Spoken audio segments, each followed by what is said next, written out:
Bem-vindos à sua jornada espiritual de crescimento pessoal e descoberta, onde mergulhar nas Sagradas Escrituras é a chave para a verdade e o entendimento profundos.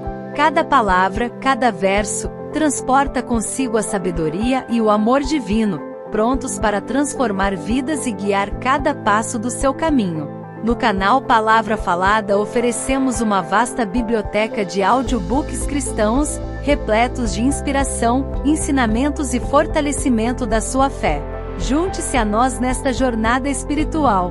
Inscreva-se agora e não se esqueça de deixar seu like para espalhar essa mensagem de esperança e amor, enquanto nos ajuda a crescer e a compartilhar novos conteúdos com você. Deixe os autores mais renomados serem seus professores, suas palavras inspiradoras motivando-o a alcançar novos patamares na vida. Inscreva-se agora e agradeça por se juntar a nós nessa busca pela verdade eterna. Não se esqueça de compartilhar este vídeo para levar a luz divina a mais corações sedentos por amor e esperança. Até a próxima etapa da sua jornada espiritual. Capítulo 8. Aimee Semple McPherson. Uma mulher separada por Deus. Provavelmente alguém deve tê-la visto marchando pela rua principal, vindo dos lados do banco e da barbearia, uma jovem muito nova, usando um vestido branco e carregando uma cadeira. E em pé naquela cadeira, ergueu as mãos em direção ao céu, como se estivesse suplicando por ajuda, e, depois disso, não fez mais nada. Ela fechou seus grandes olhos e simplesmente ficou ali, com os seus braços estendidos, imóvel como uma estátua de mármore. Mesmo com os seus olhos fechados, Aimee podia perceber as pessoas curiosas se aproximando, com uma atitude crítica, até que o número já chegava a uns 50 espectadores, que a vaiavam de maneira escancarada. Então, a jovem abriu os olhos e olhou ao seu redor. "Gente", gritou ela, saltando da cadeira, "venham rápido e sigam-me." Pegando a cadeira pelo encosto, ela foi abrindo passagem entre a multidão e começou a correr descendo a rua principal. As pessoas a seguiram, primeiro os garotos, depois homens e mulheres. Eles a seguiram direto até a porta da Missão Vitória, que estava aberta, e ali havia lugar suficiente para que todos se sentassem. "Tranque a porta", cochichou ela para o porteiro. "Tranque a porta e a mantenha fechada até eu terminar a pregação."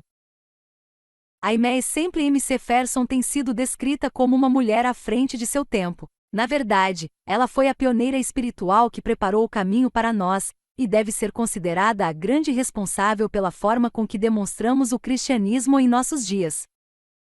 Aimee seguia em frente mesmo contra todas as previsões. Sua biografia mostra que ela era uma mulher dinâmica e de personalidade marcante. Não havia fraqueza em sua pessoa. Para ela, os desafios eram para serem aceitos e vencidos. Estava sempre muito bem informada sobre tudo o que dizia a respeito aos meios de comunicação. Na verdade, ela os influenciava na direção que queria.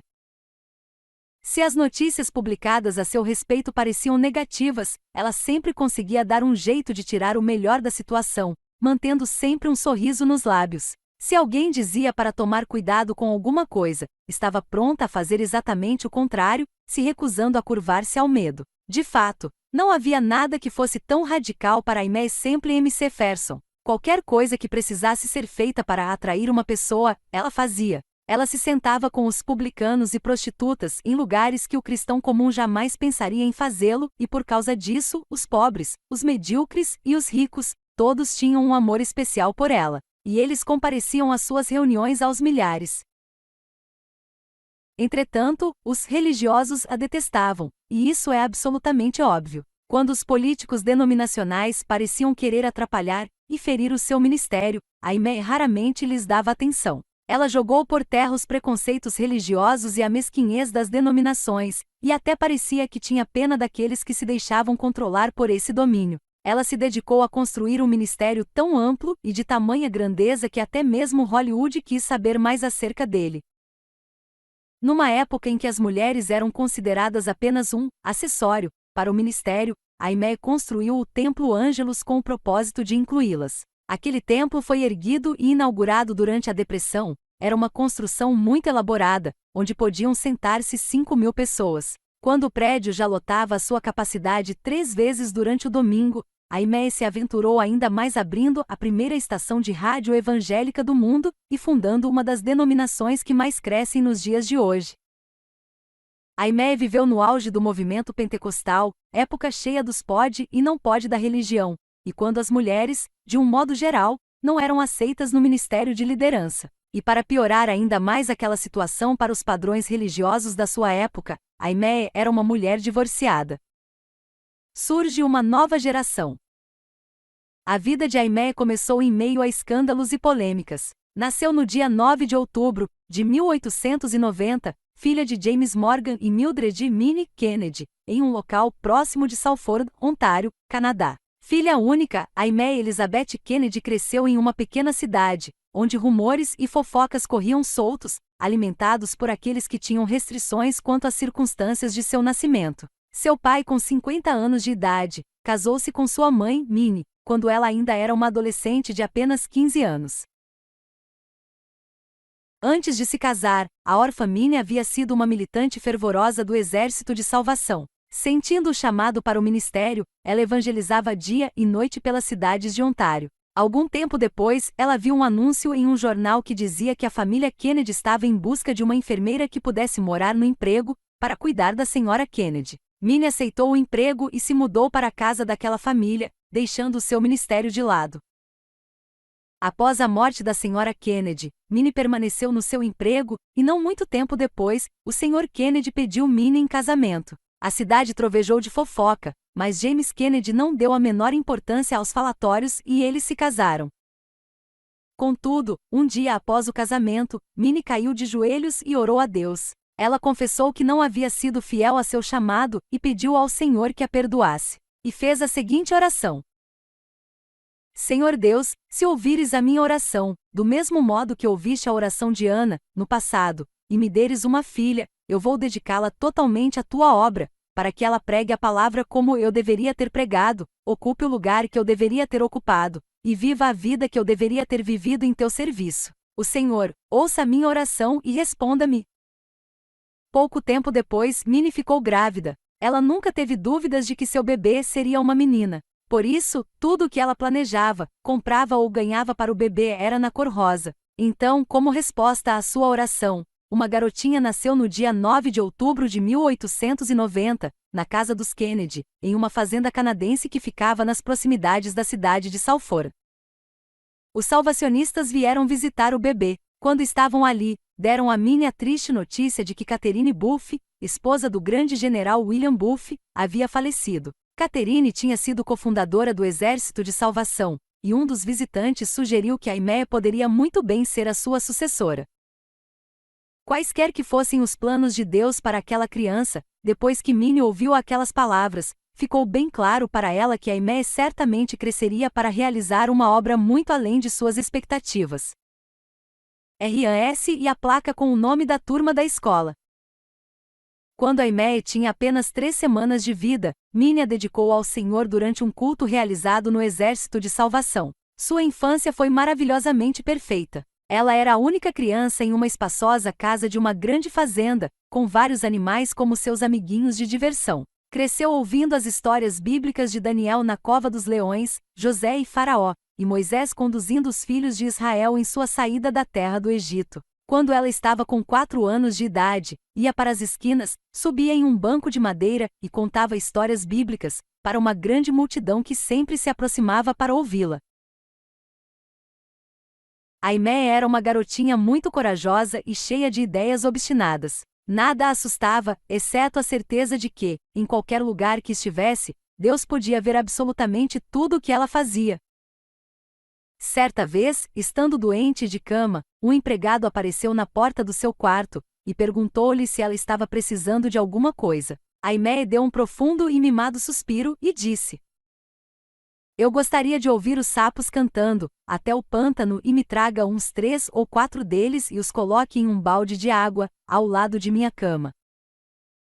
Então, o homem fez o que ela disse, e, aproximadamente 1 hora mais tarde, voltou trazendo um enorme balde, cheio de água e lírios, e com os sapos dentro. Ele saiu logo em seguida para o trabalho, mas não ouviu Aimee gritando por ele, para que voltasse e colocasse os sapos de volta no balde, pois os bichinhos haviam pulado fora e estavam saltando por todos os lados dentro do quarto. Foi a mãe de Aimee, a Minnie, que teve de recuperar os intrusos viscosos.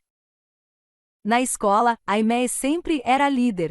Quando as outras crianças a irritavam chamando-a de filhinha do Exército de Salvação, ela ficava muito brava. Porém, em vez de partir para a briga, preferia levar tudo na brincadeira. E, no futuro, foi exatamente esse tipo de reação que fez com que ela se tornasse tão popular.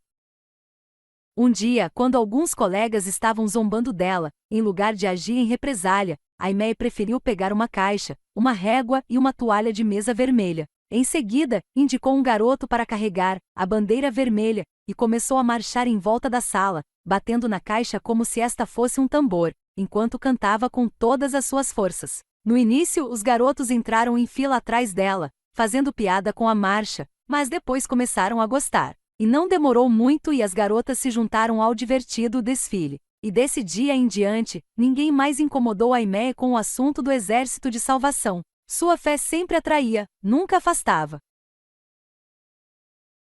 Quando Aimee ainda era uma criança, gostava muito de ver a sua mãe, que era superintendente da escola dominical, nas reuniões dos salvacionistas. Logo que voltava para casa, juntava algumas cadeiras em círculo em seu quarto e ficava imitando a mãe, pregando para um grupo imaginário.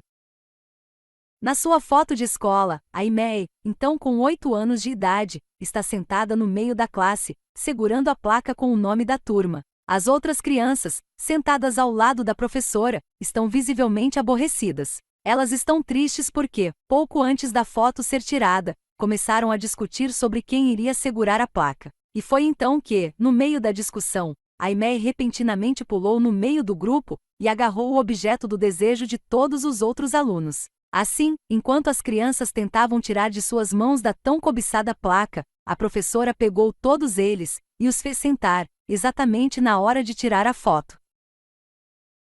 Aquela fotografia serve como algo profético do ministério futuro de Aimee Semple McPherson. As crianças sentadas ao seu redor, incomodadas por sua coragem e determinação, e bem no meio delas, entre as pernas protetoras de sua professora, Aimee sentada, cheia de alegria e confiança em uma vitória triunfante.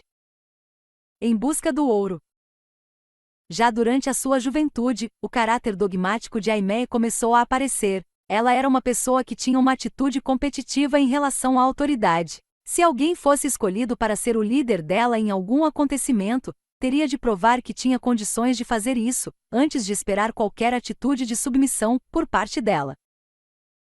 Isso não significa absolutamente que ela fosse uma pessoa desrespeitosa ou rebelde, e ela nunca desejou, de verdade, ser um desafio à autoridade. Era simplesmente pelo fato de que sua habilidade de liderança era tão forte que todos aqueles que estavam ao seu redor sentiam-se automaticamente desafiados e sem palavras. Mesmo quando ainda era uma criança, sempre que entrava em algum lugar, era capaz de atrair a atenção de todos, mesmo sem precisar falar uma única palavra. Alguns dizem que Aimee foi uma criança muito mimada, e que foi o pai, James Kennedy, o responsável por esse seu comportamento. Afinal de contas, ele tinha muita alegria com a sua pequena e corajosa menina. Outros dizem que ela simplesmente deixava-os cansados e sem ânimo para ir contra suas vontades, por causa do seu espírito superativo e de sua enorme criatividade. Contudo, para Minnie e James, ela era uma resposta de Deus e a tratavam como a um verdadeiro tesouro. Minnie Kennedy era uma boa mãe para Aimee e protegia a filha como um verdadeiro falcão. E só o fato de alguém ser capaz de fazer frente a ela, já era um grande feito. A simples façanha de Aimee conseguir manter suas convicções, mesmo tendo a mãe por perto, serviu para preparar a jovem para os inúmeros questionamentos difíceis que teria de enfrentar no futuro, como uma grande líder cristã. Por causa de seu ardor pela vida e sua força emocional, Aimee logo começou a gostar dos aplausos. Como uma pré-adolescente, sua personalidade dramática se tornou conhecida nas produções teatrais de sua vila, e na escola, ela se tornou uma oradora muito popular. Com a idade de 12 anos, Aimee ganhou a medalha de prata por um discurso que apresentou na União de Mulheres Cristãs pela Abstinência, em Ingersoll, Ontário, Canadá. Depois disso, foi para London, Ontário em busca da medalha de ouro. Quando ela estava com apenas 13 anos, já era uma famosa e importante oradora. Era convidada para participar dos jantares da igreja, de várias organizações, de eventos natalinos, festivais e piqueniques. As comunidades de Ingersoll e Salford logo perceberam que as pessoas viriam de quilômetros de distância somente para ouvirem as apresentações dessa garota que tinha um talento especial. Darwin ou Jesus? O treinamento de Aimee na Igreja Metodista de Salford logo iria causar-lhe alguns problemas. Embora os metodistas encorajassem as palestras e a diversão dentro de seus templos, condenavam veementemente que se assistisse a filmes e peças teatrais fora dos seus domínios. De fato, Minnie havia aprendido que os filmes cinematográficos eram a coisa mais pecaminosa já inventada. Assim, Aimee cresceu em meio a uma geração que seguia regras religiosas muito rígidas. Os líderes da igreja e algumas outras pessoas a advertiram seriamente de que, se algum dia ela fosse a algum cinema, acabaria indo para o inferno. Contudo, na primeira vez que recebeu um convite para ir a um cinema, não pensou duas vezes antes de aceitar. Ao chegar ali, reconheceu vários outros membros de sua igreja, entre eles, um professor da escola dominical. Toda essa hipocrisia a afetou profundamente. Em 1905, quando ela começou a fazer o ensino médio, a teoria de Darwin era a última moda na escola. Repentinamente, todos os livros estavam cheios dessa teoria que dizia que a vida na Terra havia surgido de uma ameba e que o homem era primo do chimpanzé.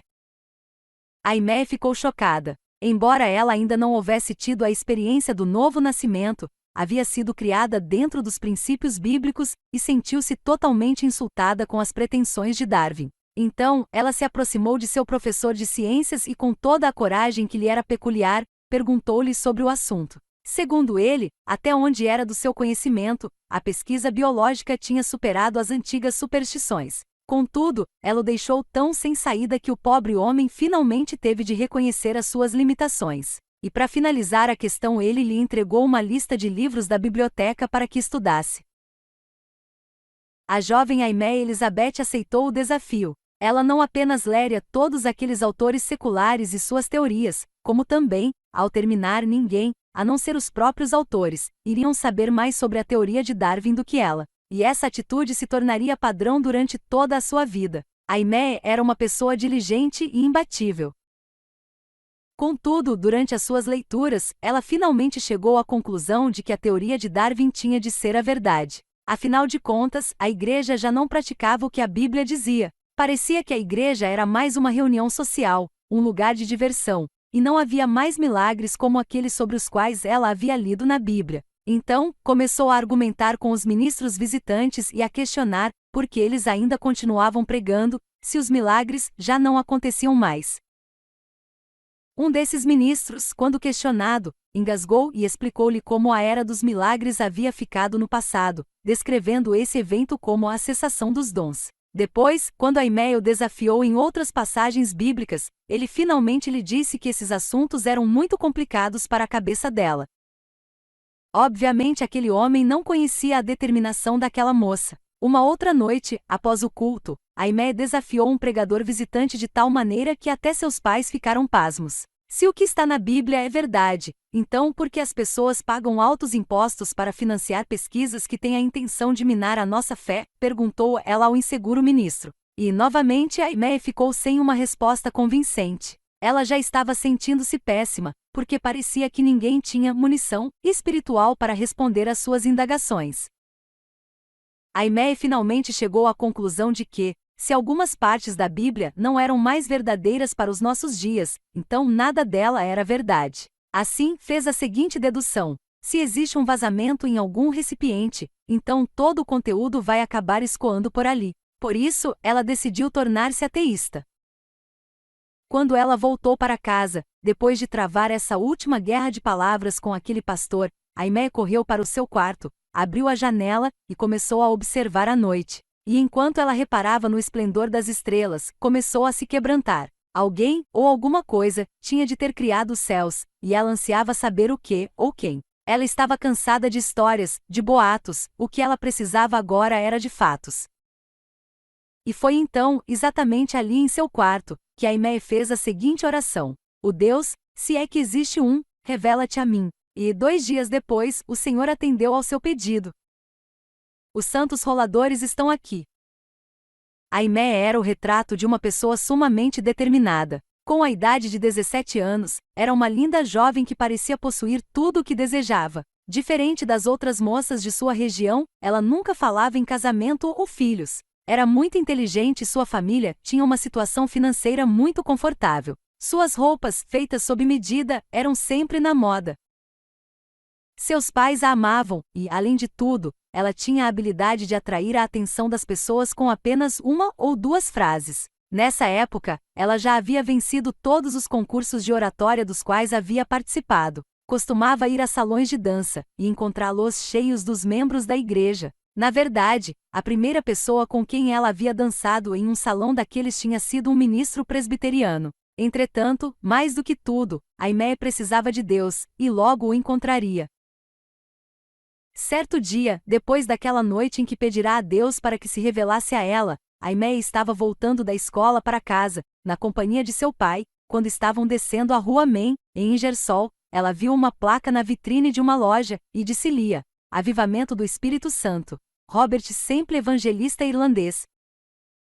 Aimée já havia ouvido que os pentecostais costumavam rolar pelo chão durante os seus cultos, e que falavam um tipo de linguagem que ninguém conhecia. Ela também tinha ouvido falar de suas famosas histórias de gritos e danças. Por tudo isso, ficará bastante curiosa e assim, na próxima noite, antes do ensaio dela para o programa de Natal, James Kennedy levou a sua filha até a missão. Eles sentaram-se na última fileira de bancos. Até os pássaros sorriram. Durante a reunião, Aimée estava absolutamente atenta a tudo. Ela estava impressionada de ver algumas pessoas da cidade cantando e gritando aleluia, com as mãos levantadas. Que show! Pensou ela. Se não fosse uma ateísta, ela mesma estaria gritando também, pensou. De sua redoma intelectual, Aimée estava realmente se divertindo com aquele show ingênuo. Foi então que Robert Semple entrou dentro do salão. Naquele exato momento, tudo mudou para Aimée. Ele tinha mais ou menos 1,98 m de altura, olhos azuis, cabelos castanhos encaracolados e possuía um excelente senso de humor. Mesmo alguns anos mais tarde, Aimée continuava se referindo carinhosamente aos seus olhos azuis como tendo a luz do céu. Semple, um irlandês presbiteriano, pegou um navio em sua terra natal e foi para a cidade de Nova York e de lá, viajou por terra até Toronto, Canadá e depois, para Chicago, Illinois. Foi no ano de 1901 que as manifestações pentecostais, como falar em línguas, se espalharam de Topeka, Kansas, até Chicago. E foi lá, em Chicago, que Robert sempre falou em línguas pela primeira vez. Enquanto trabalhava como balconista em uma loja de departamentos da cidade, Deus o chamou para o ministério, e ele se tornou um evangelista de grande sucesso, bastante conhecido em todo o Canadá e norte dos Estados Unidos. E agora ele estava ali, na cidade de Aimée. Quando Semple entrou naquela pequena missão, pareceu que todo o mundo de Aimée havia parado. O Rev. Robert Semple subiu ao púlpito e abriu a Bíblia no 2º capítulo do livro de Atos. Depois de ler a passagem, repetiu uma simples ordem: arrependei-vos, arrependei-vos. Aimée começou a se inquietar e a contorcer-se em seu banco. Cada vez que o pregador falava alguma coisa, suas palavras penetravam o coração da jovem como uma flecha. Mais tarde, ela disse: jamais havia ouvido um sermão como aquele. Usando a Bíblia como uma espada, ele dividiu o mundo inteiro em duas partes.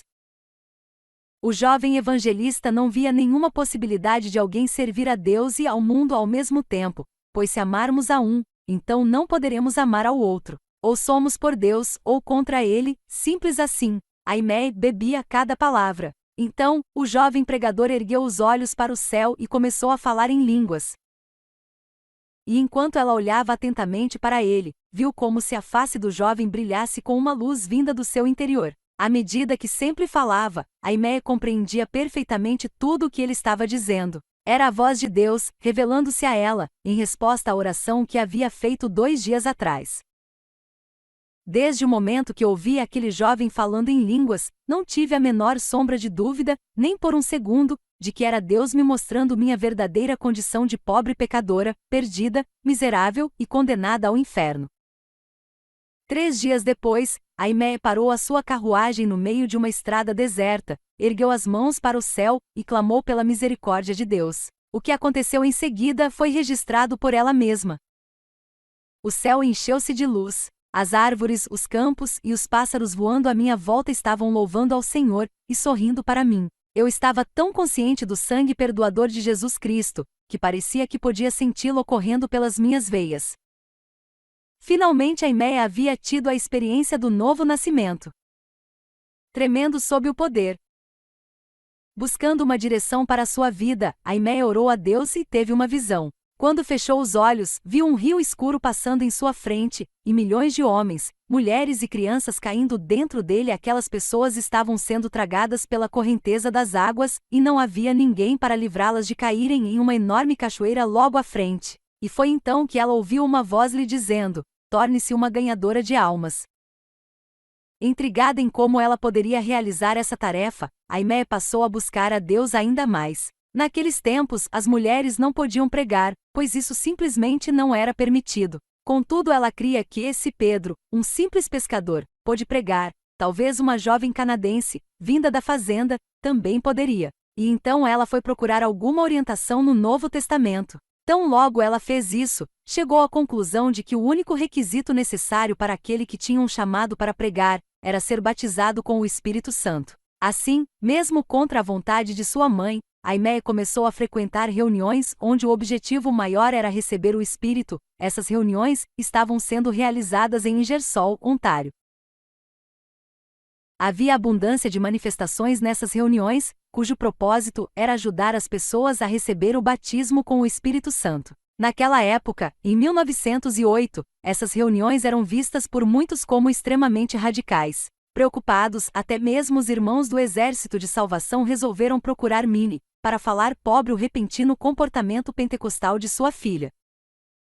Entretanto, Aimeia nunca se importou com o que qualquer pessoa pensasse. Tudo o que ela desejava era agradar a Deus, e a Robert sempre. E foi o amor dele por Deus que fez com que ela passasse a buscar ao Senhor daquela maneira tão fervorosa. Ela realmente desejava conhecer a Deus da mesma maneira que Robert conhecia.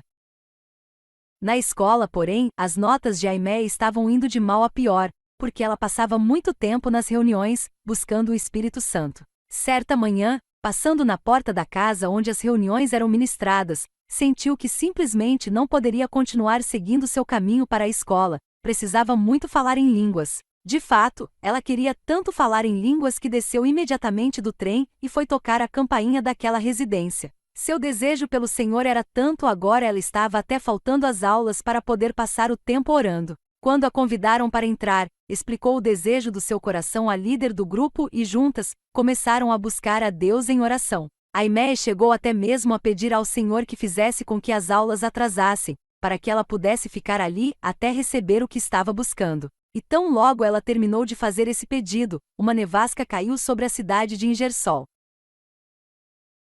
A neve que caiu não apenas a impediu de ir para a escola, como também não lhe deu condições de voltar para casa. E Aimeia simplesmente amou aquela situação. Ela ficou presa pela neve durante todo o final de semana, com tempo suficiente para poder dedicar-se com todo empenho a buscar o Espírito.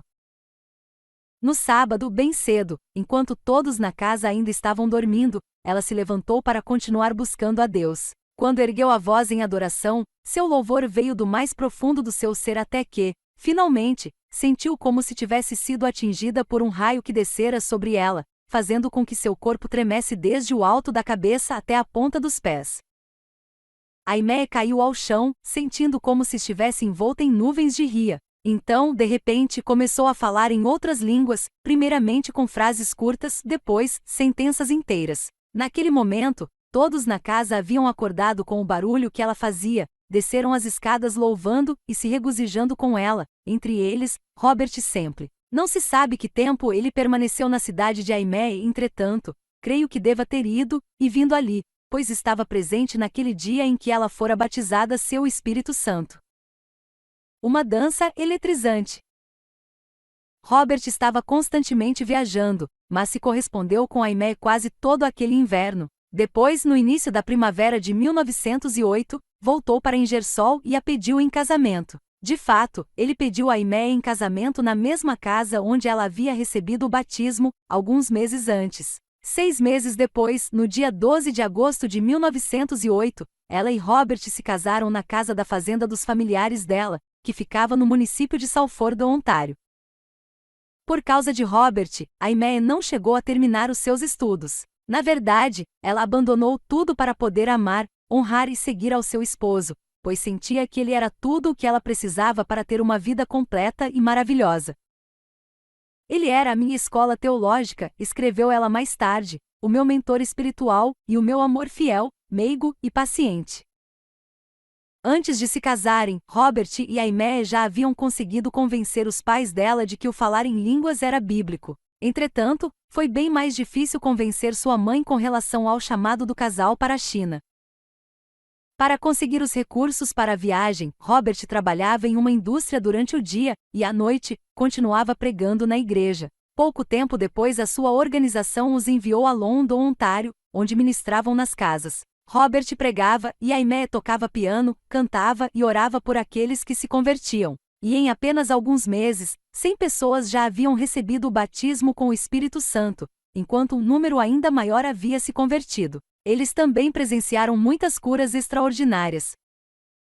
Em janeiro de 1909, os sempre foram para Chicago, Illinois, onde Robert foi ordenado pelo pastor William Dura. Eles ficaram ministrando ali por muitos meses, em um bairro italiano, e estavam muito felizes e realizados. Mais tarde naquele ano, eles viajaram com o pastor Durham para Findlay, Ohio, para trabalharem em uma outra missão. E foi ali que Aimee teve a sua primeira experiência pessoal com a cura divina. Isso aconteceu quando ela caiu de uma escada e quebrou o tornozelo. O médico que engessou seu pé disse que ela nunca mais teria o uso normal dos ligamentos daquele membro e que deveria ficar sem colocar o pé no chão, pelo menos, por um mês. Contudo, ela continuou pulando em uma perna só, para ir participar das reuniões de oração, mesmo que a menor vibração no solo lhe causasse grande dor. Finalmente, durante uma das reuniões, a dor se tornou tão intensa que ela teve de voltar para o seu quarto. Enquanto estava sentada, olhando para os dedos escuros e inchados, ouviu uma voz lhe dizendo: "Se você voltar para o salão de reuniões e pedir ao irmão Durham que imponha as mãos sobre o seu pé, eu vou curá-lo." Reconhecendo que era a voz do Senhor, Aimee obedeceu imediatamente. Lá na reunião, Durham estava caminhando entre os corredores, para cima e para baixo. Contudo, tão logo viu Aimee, parou e colocou suas mãos no pé dela. Imediatamente uma sensação como de um choque elétrico atingiu a sua perna, e na mesma hora, a cor escura dos dedos desapareceu. Sentiu os ligamentos voltando para o lugar à medida que o osso era restaurado. Então, repentinamente, não estava mais sentindo nenhuma dor. Tremendamente feliz, Aimee pediu a alguém para cortar o gesso e retirá-lo do seu pé. Após algumas opiniões contrárias e outras a favor, o pessoal finalmente concordou em atender ao seu pedido. Quando o gesso foi retirado, todos se admiraram de ver que o seu pé estava totalmente curado. Imediatamente Aimee calçou os sapatos e começou a dançar por toda a igreja. Demônios, larvas e hindus em chamas. Logo no início de 1910, os Semple, que agora estavam esperando a chegada de seu primeiro filho, embarcaram em um navio rumo à China. O casal visitou os pais de Robert na Irlanda e depois fizeram uma parada em Londres, onde ele pregou em várias reuniões. Enquanto ele estava fora, em uma dessas reuniões, um milionário cristão pediu a Aimee que fosse pregar em Vitória e em Albert Hall. Ela tinha apenas 19 anos de idade e nunca havia pregado em público antes, porém, não gostaria de perder essa oportunidade de servir ao Senhor. Então, mesmo com receio, aceitou o convite e foi. Ao se colocar de pé, à frente daquelas pessoas presentes naquela reunião, Aimee abriu sua Bíblia no livro do profeta Joel, capítulo 1, verso 4, e começou a pregar profeticamente sobre a restauração da igreja, através das gerações. Na verdade, ela estava tão envolvida com aquele momento ali que, quando a reunião terminou, a única coisa de que ela se lembrava era da tremenda unção que havia inspirado a mensagem. Ela não se lembrava de nada do que havia dito, mas podia muito bem ouvir os aplausos e ver as pessoas enxugando os olhos. Em junho de 1910, a família sempre chegou a Hong Kong. Entretanto, Aimee não estava preparada para o que viu. O costume chinês de comer larvas, insetos e ratos lhe causou grande repugnância. E para completar, o apartamento onde moravam era muito barulhento, por isso, quase não conseguiam dormir. Mais tarde descobriram que o pequeno apartamento era habitado por espíritos demoníacos, que estavam fazendo alguns dos barulhos que ouviam dia e noite. Certo dia, os hindus colocaram fogo em um homem vivo, bem embaixo da janela de sua cozinha. Tudo isso, associado com muitas outras coisas, faziam com que Aimee, na maior parte do tempo, vivesse à beira de uma crise histérica. E a situação piorou a tal ponto que ela chegou mesmo a odiar a missão. E por causa das suas precárias condições de vida, logo ela e Robert contraíram malária. O estado de saúde do seu esposo era pior que o dela, e no dia 17 de agosto, apenas 2 meses depois de terem chegado ali, Robert sempre estava morto. Aimee agora estava sozinha e indefesa numa terra estranha. Sua tristeza era insuportável, e para complicar ainda mais a sua situação, ela ainda estava grávida. No dia 17 de setembro de 1910, um mês após a morte do esposo, deu à luz a uma menina pesando pouco menos de 2 quilos, e deu-lhe o nome de Roberta Starr. Entretanto, a morte de Robert havia inundado a vida de Aimee de tristeza. Seu estado de melancolia era indescritível, deitada em uma cama de hospital, dominada pelo horror da realidade de ter de continuar sozinha. Às vezes ela se virava para a parede do seu quarto no hospital e simplesmente começava a gritar. Finalmente a mãe de Aimee, Minnie, enviou-lhe dinheiro para que voltasse para casa. Quando a desolada missionária viúva pegou o navio para cruzar o Pacífico de volta à sua terra, aquele pequeno bebê que ela carregava nos braços era a única coisa que ainda lhe dava alguma esperança. Lar, doce lar. Depois que voltou para casa, Aimee ainda lamentou a morte de Robert por mais de 1 ano, entretanto, continuou a buscar a vontade de Deus para a sua vida. Viajou para Nova York e depois, para Chicago, com a intenção de pregar nas igrejas que Robert havia deixado, porém, sua filha começou a apresentar problemas de saúde e ela teve de retornar à sua cidade. Contudo, a dor que ela trazia no peito não impediu que ela ficasse parada durante muito tempo. Assim, algum tempo depois, retornou a Nova York. Durante aquele tempo em Nova York, Aimee conheceu Harold Macpherson que, mais tarde, se tornaria o seu segundo marido. Ele era de Rhode Island, e as pessoas o descreviam como um homem íntegro, objetivo, determinado e muito gentil. Assim, no dia 28 de fevereiro de 1912, Aimee e Harold se casaram. Ela o apelidou de Mac, Roberta o chamava de Papai Mac. Eles se mudaram para Providence, em Rhode Island, onde foram morar em um pequeno apartamento. Harold conseguiu emprego em um banco e Aimee ficava em casa, cuidando do lar. Em julho daquele mesmo ano ela ficou grávida novamente. De acordo com a própria Aimee, o único problema que ela e Harold tinham em seu relacionamento conjugal tinha a ver com a grande diferença entre os alvos de cada um. Ela descreveu os 3 anos após o seu segundo casamento como sendo muito parecidos com a história do profeta Jonas. Ela estava fugindo de Deus e, como resultado, estava sofrendo de depressão. Naquele tempo ela passou por muitas enfermidades e, por fim, sofreu um colapso emocional. Você irá? Rolf, seu único filho, nasceu no dia 23 de março de 1913. A maternidade lhe conferiu uma estabilidade e uma maturidade emocional que iriam beneficiar, em muito, o seu futuro. Pouco tempo depois do nascimento do filho, Aimee começou a ouvir a voz de Deus falando com ela. Eu preciso que você pregue a minha palavra. Você irá? Era geralmente quando estava envolvida nos afazeres da casa que ela costumava ouvir aquela voz. Aquela sensibilidade para ouvir a voz de Deus que Aimee desenvolveu naqueles anos iria, mais tarde, servir para despertar uma nação adormecida. As pessoas costumavam dizer que, durante as suas ministrações, ela se dirigia aos milhares do seu público como uma mãe se dirige a seus filhos. Em 1914, Aimee trabalhou em sua cidade pregando e ensinando em escolas dominicais. Entretanto, isso não estava mais satisfazendo ao chamado que, agora, estava praticamente gritando em seu interior. Preciso que você realize um trabalho evangelístico. Você irá?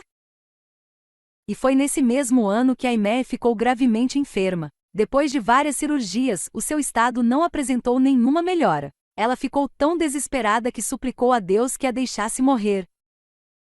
Sua saúde estava tão debilitada que os médicos acharam melhor chamar a mãe de Harold e Minnie para informá-las de que a hora de Aimee havia chegado. Contudo, quando Minnie ouviu o que eles disseram, lembrou-se claramente do dia em que orou a Deus pedindo por uma filha. ela lembrou-se também de seu voto de que Aimee iria cumprir o chamado que ela própria havia rejeitado.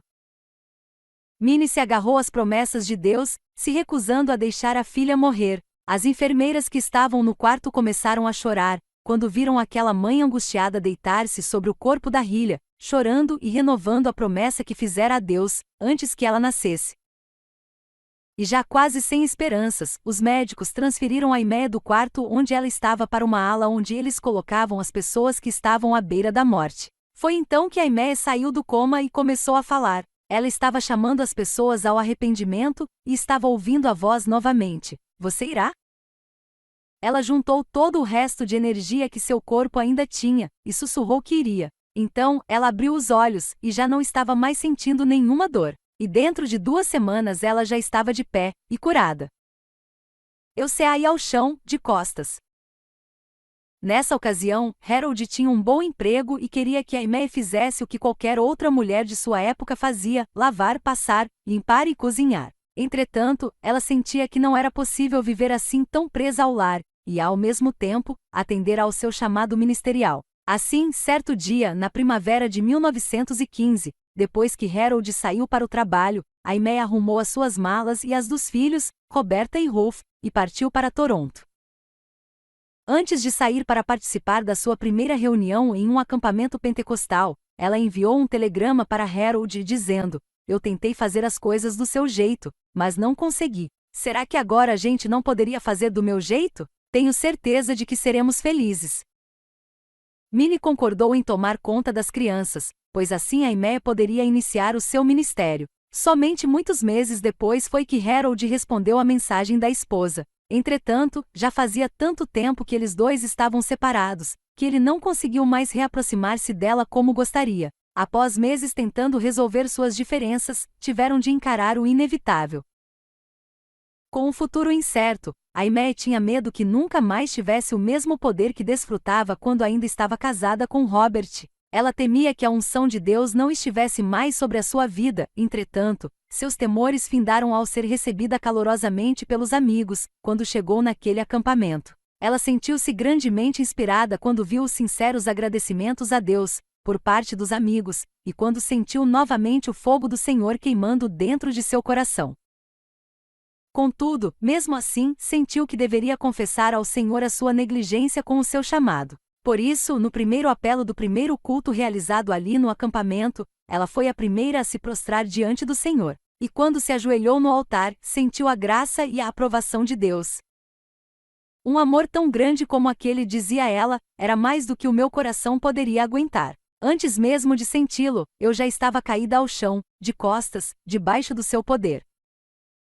Aimee permaneceu naquele acampamento por várias semanas. Ali ela lavou pratos, arrumou as mesas e orou pelas pessoas. Havia muito tempo que ela não se sentia tão feliz.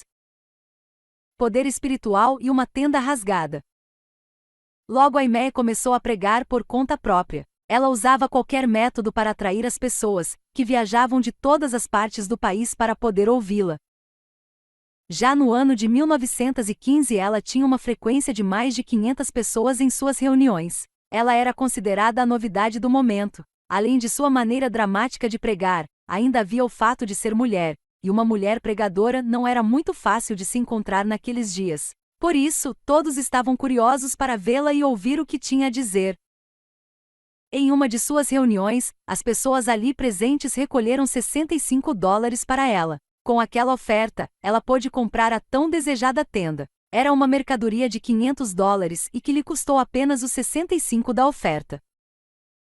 Empolgada com o grande negócio que havia conseguido, Aimee desenrolou a lona para montar a tenda e viu, decepcionada, que não havia sido um negócio tão bom assim. Afinal, em certos lugares, a lona estava rasgada em tiras. Sem se deixar abater, ela rapidamente convocou alguns voluntários que a ajudaram a fazer os remendos necessários. Trabalharam incansavelmente até que seus dedos ficaram rijos e doloridos. Ao final do dia, a tenda de retalhos estava de pé. Certo dia, olhando a multidão, Aimee viu Harold, que havia viajado até ali com o intuito de ouvi-la pregar. E antes que a noite terminasse, ele já estava cheio do Espírito Santo. A partir daí ele decidiu ajudá-la nas reuniões. Havia uma empatia natural em Aimee que acentuava ainda mais o seu estilo ministerial, atraindo multidões de pessoas de todas as classes sociais. O povo se identificava com ela pois, afinal de contas, todos sabiam o que é ter uma mãe, e a consideravam como se fosse a mãe deles. E aqueles que vinham até ela experimentavam o poder de Deus por intermédio de manifestações surpreendentes. Muitos vinham simplesmente porque queriam sentir a presença de Deus, e milhares acabavam recebendo o batismo do Espírito. Uma igreja itinerante.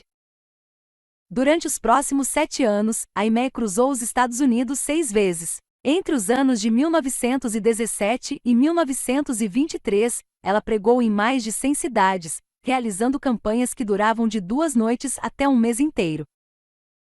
A primeira experiência de cura divina que ela teve em seu ministério aconteceu com uma mulher que sofria de artrite reumatoide. O pescoço daquela senhora estava tão retorcido que ela não conseguia sequer olhar para Aimee. Entretanto, imediatamente após a oração da fé, ela virou o seu pescoço e conseguiu fitar o rosto da evangelista. Nesse exato momento, Aimee percebeu que Deus a havia curado da sua enfermidade. Aimee sempre dizia enfaticamente que nunca procurou exercer um ministério de cura divina, e que essa ideia não a agradava, nem um pouco. Contudo, as manifestações de cura divina vieram junto com o seu chamado evangelístico. Grande multidão de pessoas vinham até ela em busca de oração, depois de ouvirem do sucesso extraordinário resultante das respostas às suas orações. Certo dia, em uma de suas reuniões, as ofertas foram suficientes para que ela adquirisse um automóvel, e ela comprou um Packard, modelo Touring, ano 1912, o qual logo se tornou a sua igreja itinerante. Aimee abaixava a capota, ficava de pé no banco de trás, e pregava em 8 a 10 reuniões por dia. E entre uma reunião e outra, ela distribuía folhetos e panfletos, convidando a todos para virem assistir às outras reuniões. Embora Aimee dirigisse as reuniões com muita graça, também mantinha uma posição firme. Ela havia desenvolvido uma grande força física carregando a sua tenda e fixando seus pregos no solo, durante o processo de instalação da mesma. Na verdade, ela tinha mais força e falava mais alto que a maioria dos homens. Queimaduras, bolhas e carnaval. Como já mencionamos, Aimee era conhecida por suas pregações apaixonadas. Ela geralmente tratava o seu público como uma mãe trata os seus filhos, nunca condenava ou ameaçava, e sempre encorajava seus ouvintes a se apaixonarem pela graça e a misericórdia de Deus. Entretanto, como uma mãe que precisa ser firme com os filhos, Aimee não era nada fraca. Certa vez, uma lâmpada explodiu em seu rosto, deixando-o em chamas. Ela correu e enfiou a cabeça dentro de um balde de água, mas, mesmo assim, ficou com o rosto e o pescoço cheios de bolhas. E para piorar a situação, tudo isso aconteceu diante de uma plateia onde havia pessoas que estavam ali só para colocarem Aimee contra a parede, fazendo-lhe perguntas difíceis e desconcertantes. E isso sem falar no sarcasmo. O local estava cheio na noite em que isso aconteceu, então ela foi para trás da tenda, sentindo muita dor. Em seguida, um dos que estavam ali só para perturbar, pulou para a plataforma, e disse: "A senhora que prega a cura divina se machucou, ela queimou o rosto, e por isso, não haverá reunião esta noite." Entretanto, assim que ele disse isso, Aimee levantou a barra da lona da tenda e entrou furiosamente, saltando para cima da plataforma. Ela estava sentindo dores terríveis, mas ainda conseguiu juntar forças suficientes para sentar-se ao piano e clamar: "Eu louvo ao Senhor porque me curou e levou embora toda a dor." Então, depois de cantar umas 2 ou 3 estrofes de um hino, a multidão presenciou um milagre. O rosto de Aimee passou rapidamente de uma cor avermelhada para a cor natural da sua pele. Aimee aproveitava cada oportunidade que tinha para reunir as pessoas e falar-lhes de Jesus. Por isso, certo dia, enquanto visitava uma cidade onde estava tendo um desfile de Mardi Gras, carnaval, sentiu que seus esforços de chamar a atenção dos presentes seriam insuficientes, caso ela não arranjasse logo um bom plano. Ao observar o desfile, ela percebeu que muitos dos carros alegóricos estavam representando temas dos diferentes estados, bem como do comércio local. Então, mais do que depressa, ela transformou o seu Packard 1912 em um carro alegórico, retratando uma igreja. Seu pessoal rapidamente a ajudou a cobri-lo, fazendo parecer uma montanha com uma tenda no topo. Em seguida, eles decoraram o carro com palmeiras verdes e musgo espanhol nas laterais. ela pintou as seguintes frases: Jesus breve virá, e estou indo para uma reunião pentecostal, e você? Dentro do veículo, Aimee tocava o seu pequeno órgão, enquanto Harold colocava o carro dentro do desfile, sem que os policiais percebessem. A multidão adorou a novidade, gritou em aprovação, deu ruidosas gargalhadas e vivas. Naquela noite, Aimee e seu grupo conseguiram encher a tenda. Parece que aquela nossa atitude audaciosa no desfile agradou em cheio as pessoas, concluiu Aimee. De Harold para Minnie. Foi mais ou menos nessa época que Aimee começou a publicar The Bridal Call, o chamado para as bodas, que, inicialmente, era apenas um jornal de 4 páginas. Contudo, dentro de 3 meses, sua publicação já era uma revista de 16 páginas, contendo fotos, sermões, poemas e um cupom com o preço da assinatura. A intenção de Aimee com essa publicação era transformar a igreja, tirando o jugo de condenação e pecado, e colocando em seu lugar o tom de celebração e alegria comum em um casamento feliz.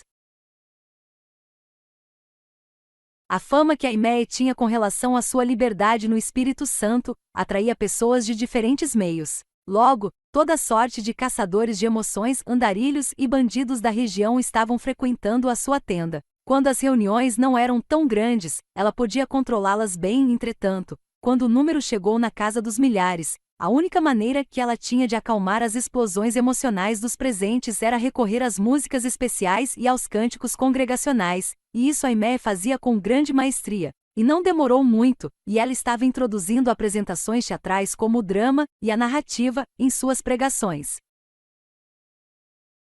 Aimee sentia-se à vontade entre a comunidade negra de sua cidade e gostava muito de visitar seus lares, e não raro via que era bem mais pobre do que eles. E eles sabiam que Aimee sempre retribuía o amor que tinham por ela. Corriam para junto dela em grande número quando os visitava e ministrava a eles nas plantações de fumo e de algodão no sul do país. O número de pessoas nas reuniões continuava aumentando. Entretanto, a vida pessoal de Aimee começou a dar problemas novamente, pois ela e Harold estavam novamente em desacordo a respeito do ministério. Ele não estava nada satisfeito com a vida nômade que eles estavam levando, tampouco entendia a visão de futuro de sua esposa. Por isso, finalmente, depois de uma noite inteira de discussão, Harold juntou suas coisas e foi embora. Alguns anos mais tarde, Harold deu entrada nos papéis de divórcio, alegando que Aimee o havia abandonado. Entretanto, ela refutou esta acusação, afirmando exatamente o contrário. Harold seguiu sua vida e casou-se outra vez, conseguindo uma vida conjugal nos termos que ele julgava normais para uma família. Nessa época, Minnie decidiu ajudar no ministério de Aimee e trouxe com ela Roberta, que agora tinha 7 anos de idade. Já fazia 2 anos que Aimee não via a filha. Assim que Roberta veio ficar com a mãe, ficou logo empolgada com o ministério que ela desenvolvia e adorava vê-la pregar. Imediatamente Minnie resolveu cuidar da questão do grande número de pessoas que sempre vinha para as reuniões, pois cada dia Aimee atraía um número maior de gente. Com milhares enchendo suas reuniões, ela precisava desesperadamente de alguém para ajudá-la nessa área. E a mamãe Kennedy era a pessoa certa para isso. Ela cria que evangelismo era mais do que fé, exigia organização. O jeito meticuloso de Minnie estava na mesma altura que a unção de Aimee, e isso, mais tarde, iria levá-la das tendas para os estádios. Um par de sapatos esticados e uma garrafa de nuvens. Mesmo no meio de toda a agitação e o envolvimento que demandava o ministério, os filhos de Aimee diziam que sempre se sentiam seguros quando viajavam com ela, e adoravam estar na estrada com a mãe. Apesar disso, algumas pessoas a acusaram de tornar a vida dos filhos muito difícil. Contudo, a verdade é que os dois ficavam muito desapontados quando não podiam acompanhá-la em algumas de suas viagens.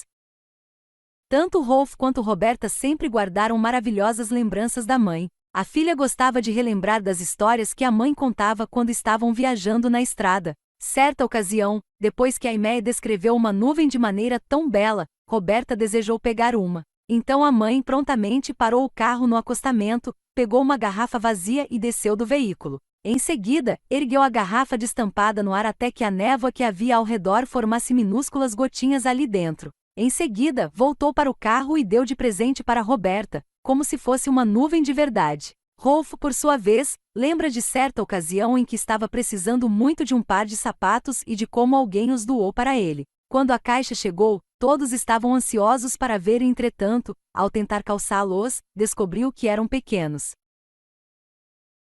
Os que estavam por perto ficaram desapontados, até que Roberta perguntou: Mãe, o que aconteceu com os sapatos dos israelitas durante a peregrinação pelo deserto? Os pés das crianças devem ter crescido. Então, sem pensar, Aimee respondeu rapidamente: Deus deve ter feito com que os seus sapatos esticassem. Ao ouvir essa resposta, Roberta perguntou-lhe se Deus iria fazer o mesmo pelos sapatos de Rolf, e a mãe disse: Não sei, querida, mas vamos nos ajoelhar e pedir isso a ele. Depois que oraram, Rolf experimentou novamente o calçado, e dessa vez, serviu perfeitamente. Houve ainda uma outra ocasião, quando Rolf participava de um acampamento e se feriu. Ele estava brincando descalço em um gramado alto, e machucou o pé em um rastelo que estava escondido no meio da grama. Seu ferimento foi profundo e estava sangrando bastante. Quando Aimee ficou sabendo do acidente que havia acontecido com o seu filho, correu para o lugar onde ele estava e o carregou para sua cama, na pequena barraca. Rolf relembra com carinho de como a mãe segurava seu pé machucado, enquanto orava a Deus pedindo que o curasse. E logo depois que ela terminou de orar, ele adormeceu quase que imediatamente. Muitas horas mais tarde, Rolf acordou com o barulho das pessoas que estavam na tenda de reuniões, distante do lugar onde ele estava. Quando se levantou, viu a mancha de sangue na sua cama e olhou na sola do pé, para ver a ferida que havia feito com o rastelo. Contudo, para sua surpresa, não havia nenhum sinal de ferimento ali. Imaginando ter olhado o pé errado, ergueu o outro pé e olhou, mas este também estava absolutamente sem nada. E muito feliz com o que estava vendo, compreendeu que o seu pé estava completamente curado. Vestida de serva.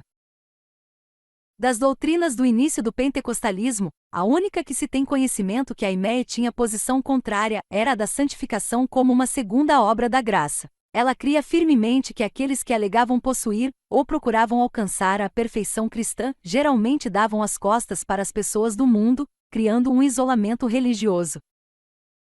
Ela queria que o evangelho servisse para todos. Não desejava que ninguém se sentisse intimidado ou de alguma forma cerceado de ir às reuniões para ouvir o evangelho. Aimee sentia grande preocupação com a atitude elitista que ela percebia na igreja, e que mantinha afastados os pecadores necessitados. Ela chamava o pecado de pecado, e convidava a todos ao arrependimento. Não importa o nome bonito que você dê, pecado é sempre pecado. Deus olha para o coração do homem e procura por santidade, porque sem ela, ninguém verá ao Senhor. Precisamos ser salvos e santificados, mas tudo isso é alcançado somente por intermédio do precioso sangue de Jesus Cristo. Em 1918, quando a Primeira Guerra Mundial estava assolando a Europa, e a América estava infestada por uma gripe endêmica mortal, a doutrina que Aimee pregava era vista como um raio de esperança. Um dos seus maiores trunfos apreciado por todos, era sua atitude de serva. E para demonstrar isso, certo dia, quando ela estava procurando um novo vestido para comprar, o Senhor falou com ela: Você é ou não é serva de todos? Se é, então vá até a seção de uniformes e peça para ver um vestido de empregada.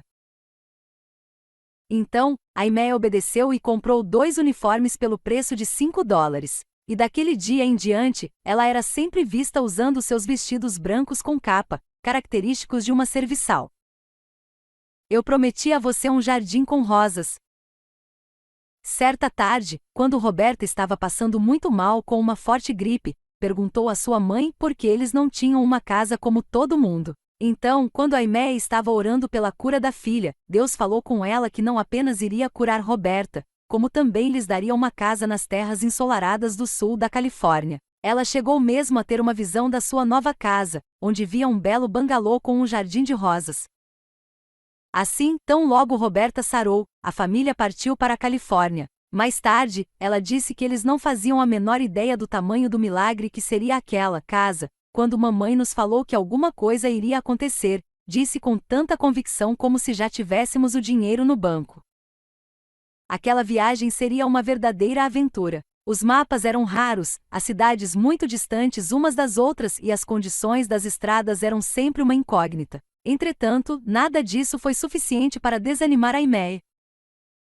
Assim, tão logo foram liberados para fazer a viagem, por causa das restrições inerentes à gripe influenza, que havia atacado Roberta, Aimee dirigiu para Indianápolis, na costa oeste. E foi ali que ela se encontrou com Maria Voodvortet, acontecimento que foi um dos mais empolgantes de toda a sua vida. Ter a oportunidade de finalmente conhecer a mulher que tanto a havia inspirado deixou a Elizabeth vibrando de alegria, e ouvi-la pregar também.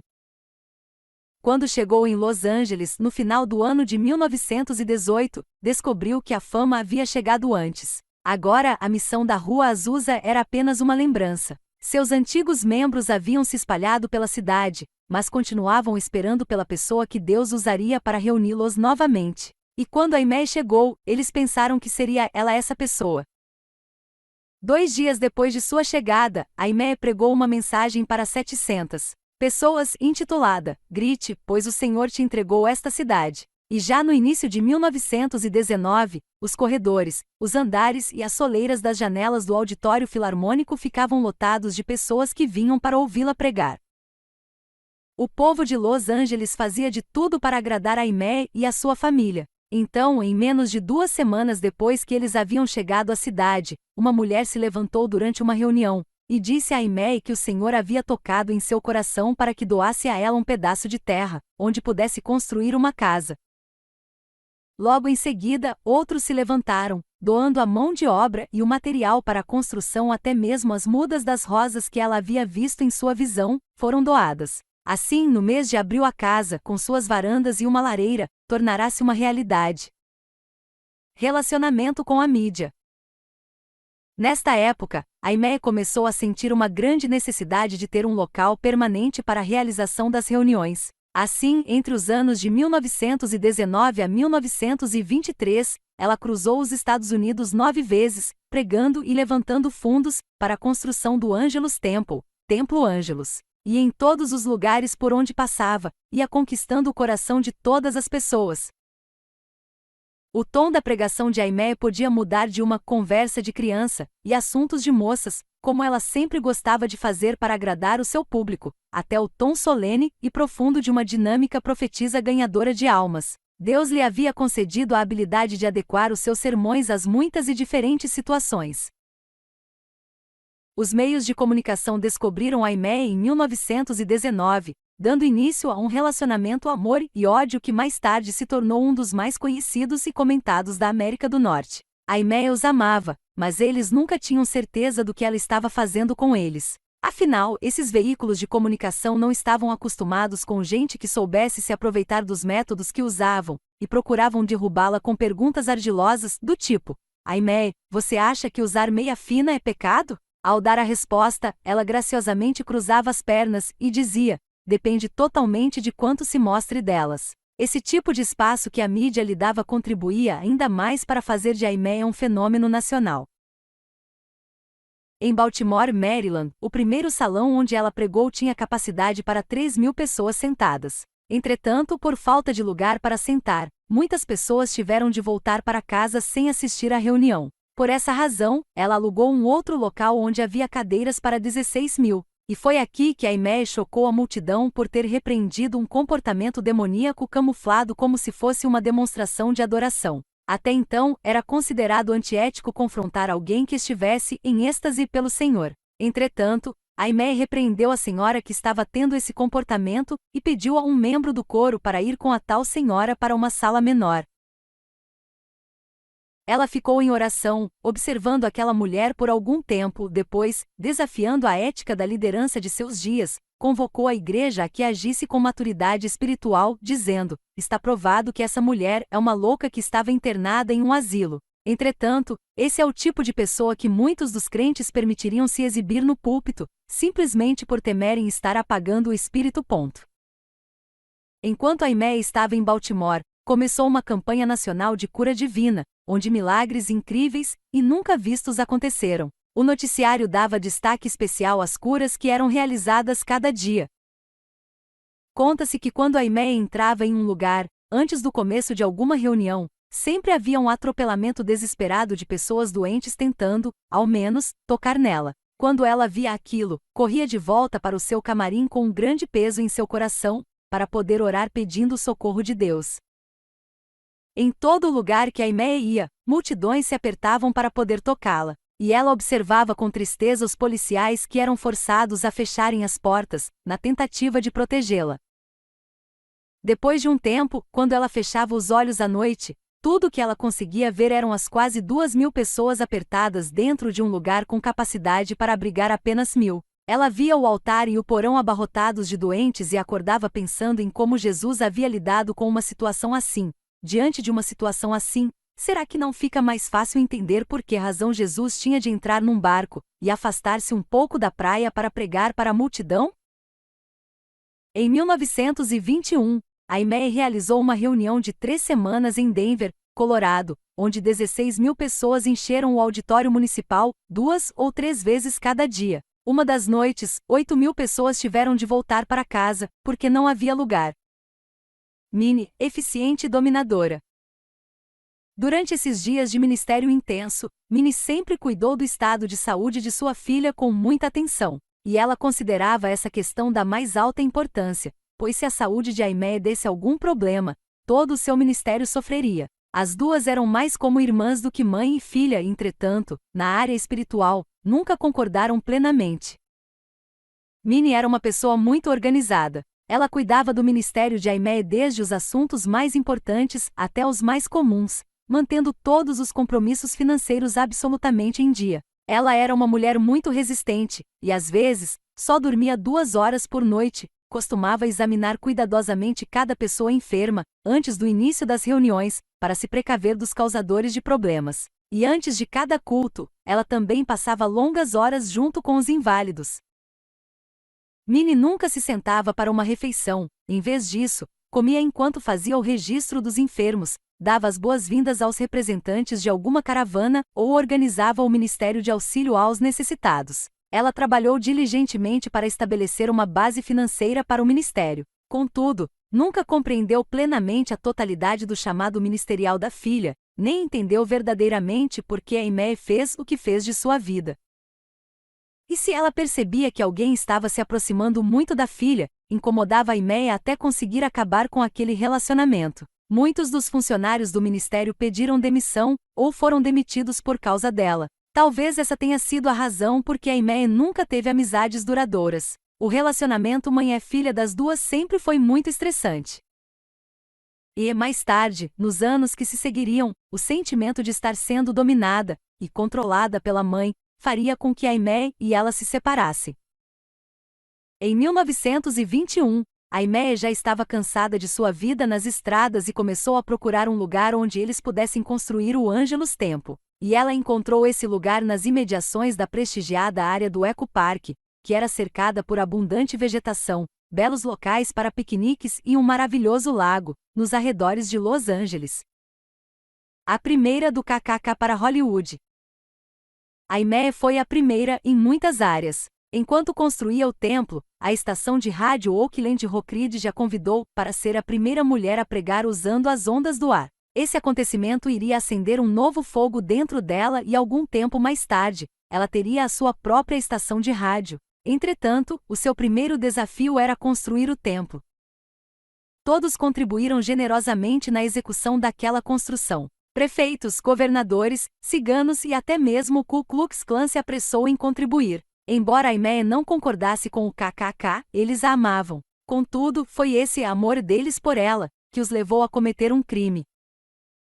Numa ocasião, durante uma reunião em Denver, em junho de 1922, Aimee estava em um local onde iria pregar, juntamente com uma repórter, quando alguém a chamou e pediu que ela fosse orar por um paralítico que estava do lado de fora. Ela então pediu à repórter que fosse com ela, pois gostaria que testemunhasse a oração. Porém, ao saírem na porta, as duas foram rendidas, vendadas e levadas para uma reunião do KKK.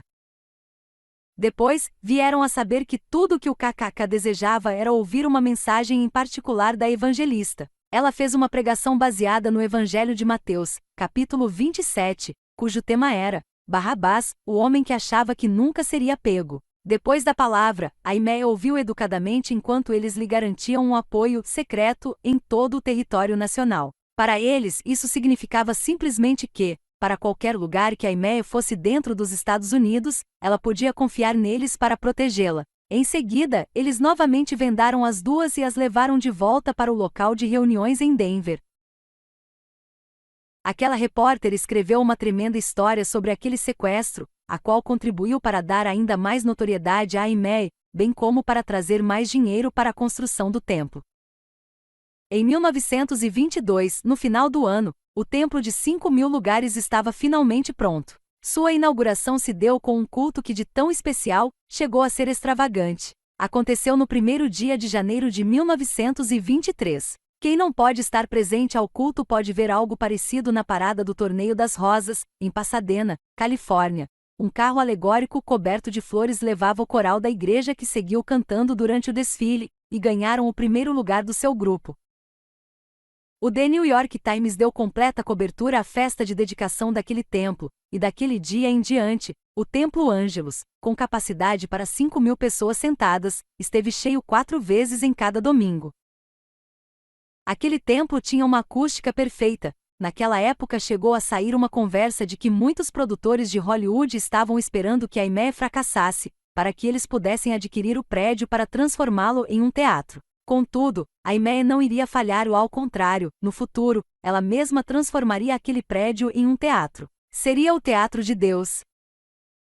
Do ponto de vista de Aimee, toda a Bíblia era um drama sagrado que precisava ser pregado e ilustrado dramaticamente. E era exatamente nesse aspecto que, segundo ela cria, as igrejas denominacionais tinham perdido a eficácia. A Aimee honestamente cria que a igreja tinha se tornado por demais fria e formal enquanto, por outro lado, o mundo, com seu gosto pelo entretenimento, trazia encorajamento, alegria e divertimento às pessoas. Em julho de 1922, a Aimee deu ao Templo Ângelus o nome de Igreja do Evangelho Quadrangular, por causa de uma visão que tivera enquanto pregava um sermão baseado no primeiro capítulo do livro de Ezequiel. Em sua primeira ordenação, foram consagrados 1.000 pastores. 2 reuniões foram separadas cada semana no templo para orar pelos enfermos. E embora a Aimee tivesse 24 presbíteros em seu conselho, ela dirigia a maioria dessas reuniões pessoalmente, até o dia de sua morte, em 1944. Os resultados das curas realizadas em Los Angeles eram espantosos, mas eram menos notados pelo público em geral do que os registrados nas campanhas nacionais que a Aimee realizava pelo país. A razão disso, certamente, era porque nos maiores cultos realizados no templo, o foco não estava em cura divina, mas no evangelismo e no treinamento dos ganhadores de almas. Algumas histórias do templo. Sem sombra de dúvida, o Templo Ângelus era um local bastante movimentado. A Aimee tinha providenciado ali uma torre de oração que ficava ocupada 24 horas por dia. Ela também montou um coral de 100 vozes, e uma banda de metais composta por 36 músicos. Em todos os cultos o santuário ficava cheio de música. A Aimee providenciou ainda a compra em Hollywood de fantasias, acessórios e cenários para abrilhantar ainda mais os seus sermões. Muitos em Los Angeles sabiam que assistir a um culto no Templo Ângelus era sempre um grande acontecimento. A Aimee tinha um notável senso de humor, e embora houvesse muitas falhas nos seus primeiros sermões ilustrados, ela sempre conseguia tirar o melhor deles. Certa ocasião, para dar um pouco mais de vida à sua descrição do cenário do Jardim do Éden, ela encomendou um papagaio de um circo que estava visitando a cidade. Contudo, obviamente ela não sabia do linguajar vulgar e grosseiro que a ave havia aprendido enquanto trabalhava nos shows circenses. Assim, no meio do seu sermão, o papagaio virou-se para ela e disse: "Ah, vá pro inferno." As 5.000 pessoas que estavam ali presentes não podiam acreditar no que ouviram. Depois, como se o pássaro quisesse ter certeza de que todos tinham ouvido o que ele havia dito, repetiu a frase. Mas a Aimee não era o tipo de pessoa que se deixava vencer assim tão facilmente e deu a volta por cima, tirando o melhor da situação, como ela sempre fazia com cada uma de suas gafes e aproveitando-se da ocasião, começou a pregar para o papagaio, encorajando-o a tomar uma decisão. Então, quando a ave voltou a repetir as mesmas palavras, o auditório veio abaixo. Finalmente ela persuadiu o pássaro alugado a seguir o caminho cristão, prometendo a ele um poleiro no céu, por sua ajuda no show. É claro que alguns ministros evangélicos se opunham a Aimee por causa de seus métodos. Entretanto, ela respondia a eles publicamente dizendo: Mostrem-me uma maneira melhor de atrair as pessoas para virem para a igreja, e ficarei feliz em experimentar os seus métodos. Mas, por favor, não me peçam para pregar para bancos vazios. Não vamos perder nosso tempo discutindo a respeito de métodos. Deus deseja usar a cada um de nós. Vocês se lembram do velho ditado sobre a receita de sopa de coelhos? Começa assim: primeiro, casse um coelho. Estrelas famosas, escola bíblica e rádio. Muitos astros e estrelas hollywoodianos tinham grande interesse no que Aimee tinha a dizer. Alguns eram frequentadores assíduos do templo, como Mary Pickford, Jean Harlow e Clara Bow. Charlie Chaplin frequentou alguns dos cultos dela, e mais tarde, se tornaram grandes amigos. Na verdade, Chaplin foi a pessoa que ajudou Aimee a montar um palco no templo, para ela apresentar as ilustrações de seus sermões, e ela mostrou a ele o caminho da vida. O ator Anthony Quinn tocou na banda de Aimee, antes de se tornar o famoso astro de cinema que foi. Quando ele ainda era um adolescente, ela o levou em uma cruzada pela Espanha, para servir-lhe de intérprete. E esse ator mundialmente conhecido, disse mais tarde que um dos momentos mais marcantes de sua vida foi quando conheceu Aimee. Ele escreveu: alguns anos mais tarde, quando via as grandes atrizes representando, costumava compará-las com ela. Ingrid Bergman, Katharine Hepburn, Greta Garbo, nenhuma produziu em mim uma sensação tão forte como aquele choque elétrico que senti ao ver Aimee Semple McPherson pela primeira vez. Em fevereiro de 1923, Aimee abriu a sua primeira escola de ministérios que, mais tarde, se tornaria conhecida como Escola Bíblica Life, Lighthouse of International Foursquare Evangelis, farol do evangelismo quadrangular internacional. Aimee era uma professora muito dedicada ao ensino. Ali na escola, a irmã, como costumavam chamá-la, atuava como professora e revelava aos estudantes, de maneira aberta, tanto seus pontos fortes quanto as suas fraquezas. Seus autores cristãos favoritos eram Wesley, Buffy e um avivalista canadense chamado Albert Benjamin Simpson. Aimee estava sempre citando esses homens e ensinava a partir de seus escritos. Às vezes, ela testava os alunos saindo mais cedo da sala de aula, pedindo a eles que passassem o restante do tempo em oração. Depois, se escondia em algum corredor e ficava observando os estudantes saírem da sala, para ver quem iria sair correndo, e quem era atencioso o suficiente para tirar um tempinho para pegar uma folha de papel que ela tinha deixado cair propositalmente no chão. Os atenciosos receberiam os seus elogios, pois acreditava que aqueles que prestavam atenção a detalhes seriam ministros mais valorosos e sensíveis.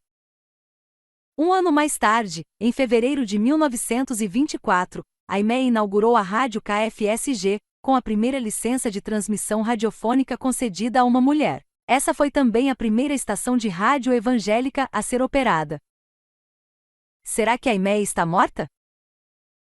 Por volta de 1926, Aimee estava precisando muito de umas boas férias e, por isso, fez uma viagem para a Europa e a Terra Santa. Contudo, acabou pregando a maior parte do tempo. Então, depois que voltou, aconteceu o maior e mais polêmico escândalo que seu ministério já viu. Em 18 de maio daquele ano, enquanto passava alguns momentos na praia, em companhia de sua secretária, Aimee terminou de fazer as últimas anotações no sermão que pregaria naquela noite e pediu à secretária que fosse ligar para o pessoal do templo, passando-lhes as informações. Entretanto, quando a colega voltou para a praia, não a encontrou mais lá. Pensando que Aimee tivesse ido nadar um pouco, procurou na água para ver se a encontrava. Não tendo sucesso, resolveu informar às autoridades.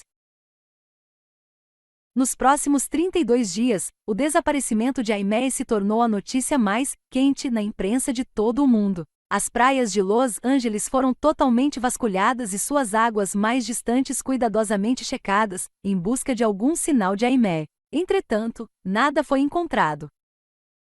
Enquanto isso, o pessoal do Templo Angelus recebeu uma carta pedindo um resgate de $25.000 para a soltura de Aimee. Minnie jogou essa carta fora, juntamente com um tanto de cartas malucas que estavam chegando pelo correio naqueles dias. Em seguida, chegou uma outra carta, de outro lugar, exigindo $500.000. A imprensa ficou empolvorosa. Qualquer novidade a respeito desse desaparecimento era a notícia do dia. Certa ocasião, foi noticiado que ela havia sido vista em 16 lugares diferentes, em um único dia, de costa a costa da nação. Sequestrada. Finalmente, no dia 20 de junho, foi marcado um culto em memória de Aimee, no Templo Ângelus. Então, 3 dias depois desse culto, ela surgiu em Douglas, Arizona, vinda do deserto de Água Prieta, México. Quando perguntada sobre o seu paradeiro, Aimee contou a todos que, naquele dia na praia, assim que a secretária saiu, um homem e uma mulher se aproximaram dela pedindo que fosse orar por uma criança que estava morrendo. Disse que a mulher estava chorando e que o homem até havia trazido um casaco para Aimee se cobrir, já que estava em trajes de banho, na esperança de que ela aceitasse ir com eles. Então ela concordou em ajudá-los e o seguiu até o carro. Aimee explicou que já havia feito isso tantas vezes que nem deu muita importância aos fatos. Entretanto, quando os 3 chegaram até onde estava o carro, ela percebeu que o motor estava ligado e que havia um outro homem ao volante. A mulher, que estava fingindo ser a mãe da criança enferma, entrou primeiro dentro do carro, e em seguida, o homem que supostamente era o pai, deu-lhe um forte empurrão e disse para que ela entrasse também. A próxima coisa que viu foi alguém puxando a sua cabeça para trás e, depois, a mulher pressionando fortemente contra o seu rosto, um pano embebido em clorofórmio. Mais tarde, quando acordou, encontrava-se presa em uma cabana, vigiada por uma mulher e 2 homens. Aimee disse ainda que eles a ameaçaram, cortaram um pedaço do seu cabelo e queimaram seus dedos com um cigarro. Mais tarde, levaram-na para um outro lugar e depois, os 2 homens foram embora. Então, aproveitando um momento em que a mulher havia saído para fazer compras, conseguiu se livrar e escapar do cativeiro. Antes de sair, a mulher a havia amarrado com tiras de lençóis, mas Aimee conseguirá cortar as amarras utilizando-se de uma tampa de lata que estava com as bordas dentadas. Tão logo conseguiu se desamarrar, Aimee pulou a janela e caminhou pelo deserto durante 4 horas até chegar a uma cabana em Douglas, Arizona. Quando ela finalmente conseguiu a ajuda da polícia, uma vez que os policiais acreditaram que ela era quem dizia ser, ligou para Minnie em Los Angeles. Entretanto, nem mesmo a mãe acreditou que era ela. Foi preciso que Aimee contasse um segredo que apenas ela sabia, a respeito da vida particular das duas, para que Minnie finalmente acreditasse. O que você acha? Depois de uma noite no hospital, aproximadamente 50.000 pessoas deram as boas-vindas a Aimee, no Templo Ângelus. Contudo, sua aprovação estava apenas começando.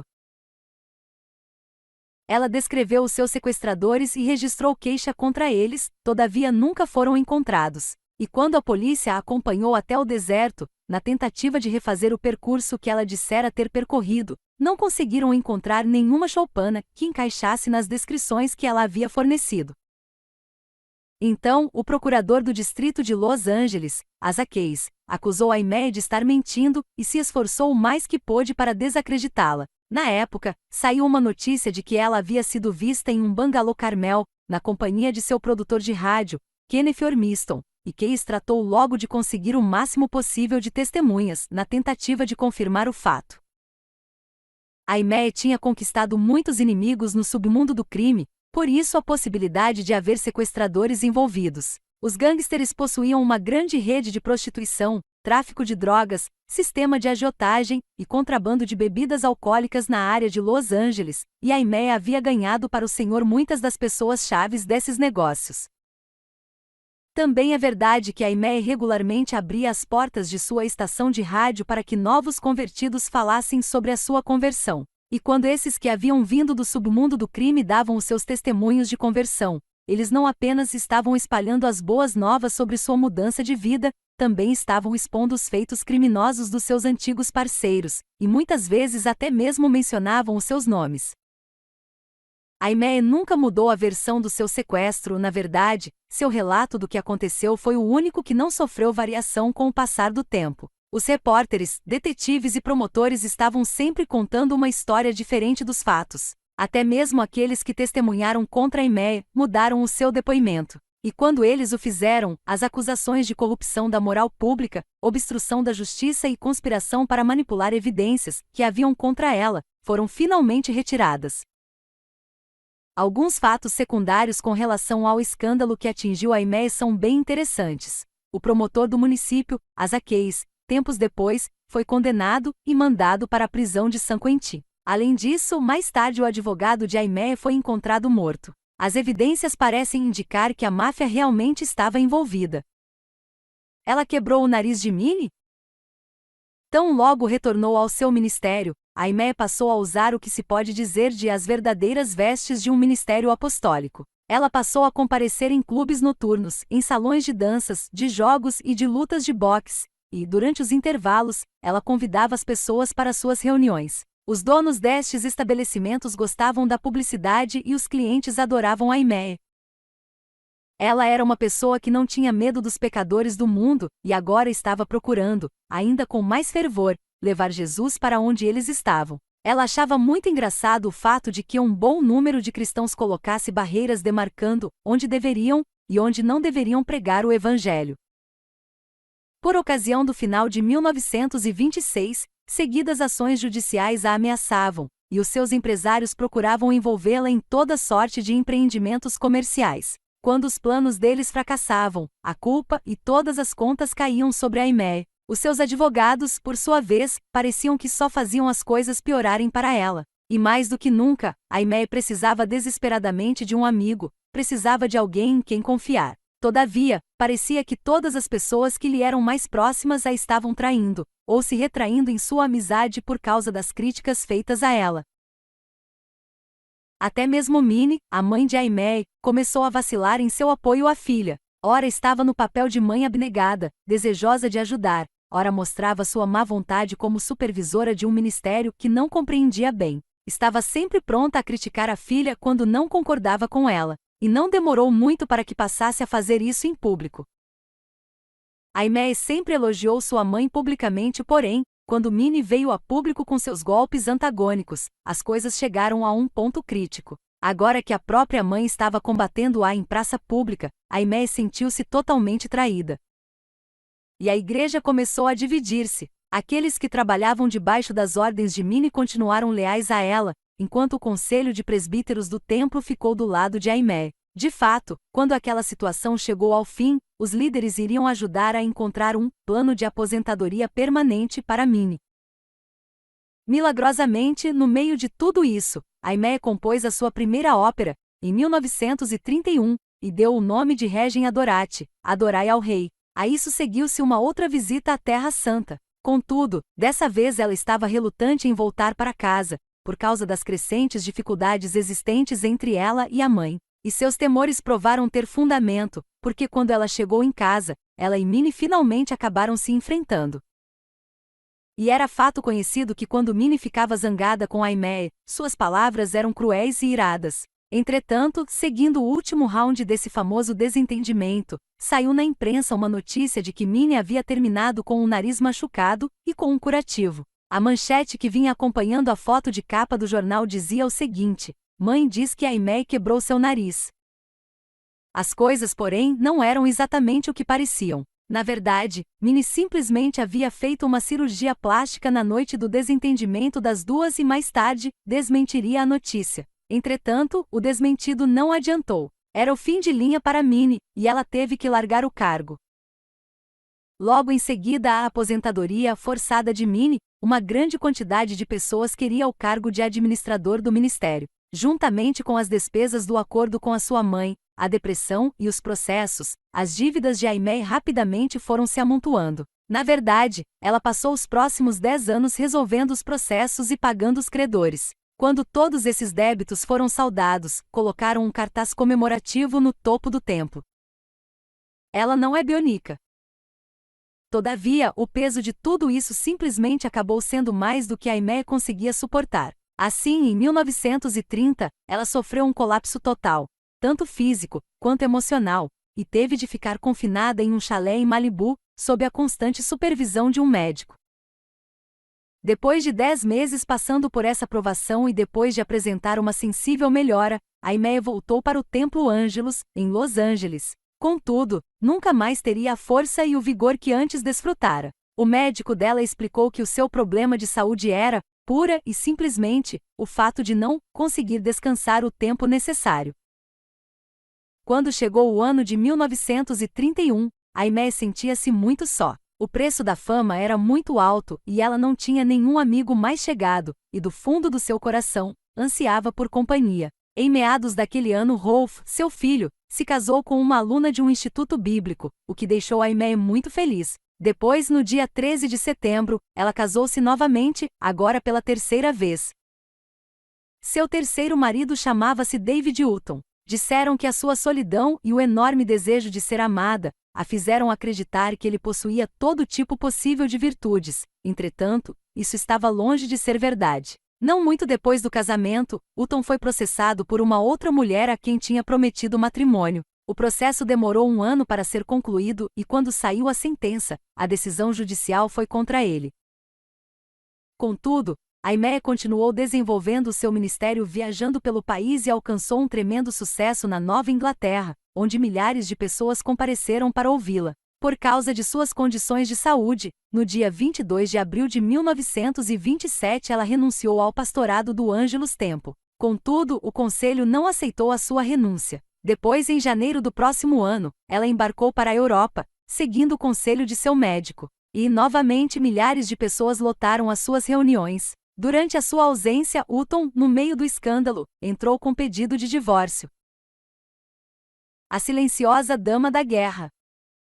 Os anos entre 1938 e 1944 foram muito tranquilos para Aimee. Durante esse tempo quase não saía nada a seu respeito na imprensa. Aimee foi processada por empregados insatisfeitos, pastores associados e qualquer outra pessoa que achasse que poderia ganhar alguma coisa às custas dela. Então, ela decidiu contratar um novo administrador, Giles Knight, que a manteve afastada dos olhos do público. Qualquer repórter que desejasse falar com ela tinha primeiro que passar por ele, e ele não permitia a aproximação de nenhum deles. Aimee o colocava a par do seu paradeiro e, depois, ficava de longe, levando uma vida mais ou menos anônima.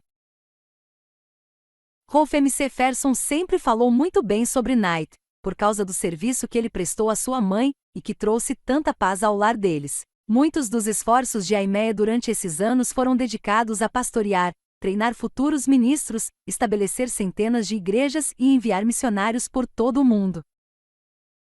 Entretanto, em 1942 ela foi para as principais ruas de Los Angeles, à frente de sua banda de metais e da guarda uniformizada, levando bandeiras do país e das Forças Armadas. Seu objetivo era vender títulos do governo para financiamento da guerra, e conseguiu vender $150 mil desses títulos em apenas 1 hora. Por isso, o Tesouro dos Estados Unidos lhe concedeu uma honrosa condecoração pública, pelos seus esforços patrióticos. Durante a Segunda Guerra Mundial ela também organizava, regularmente às sextas-feiras à noite, reuniões especiais de oração. Isso lhe garantiu o apreço especial do presidente Roosevelt e do governador da Califórnia. Uma grande pessoa descansa. Em 1944, a saúde de Aimee estava muito debilitada. Ela estava sofrendo com infecções tropicais, as quais havia contraído durante suas viagens missionárias. Assim, em fevereiro daquele ano, ela nomeou Rolf o novo vice-presidente do ministério. Ele já havia provado a sua fidelidade e servido a sua mãe muito bem durante muitos anos. De fato, ele foi a única pessoa que permaneceu ao seu lado durante os bons e os maus tempos. Depois, em setembro daquele ano, Rolf e Aimee viajaram para Oakland, para inaugurarem ali uma igreja. Houve um blackout na cidade por causa da guerra, e por isso, Rolf e a mãe passaram longas horas no quarto dela, conversando sobre ministério e família. Estar em frente de grandes multidões e falar sobre a obra ministerial sempre alegravam muito Aimee, por isso ela estava com o espírito muito animado. Já entrada a noite, Rolf deu um beijo de boa noite na mãe e deixou o quarto. Aimee sempre sofrerá com insônia. Estava tomando sedativos por orientação do seu médico, e com certeza havia tomado 2 nessa noite. Provavelmente ela não estava conseguindo dormir, e estava marcado para ela pregar no dia seguinte. Por isso, ela deve ter decidido tomar uma dose maior.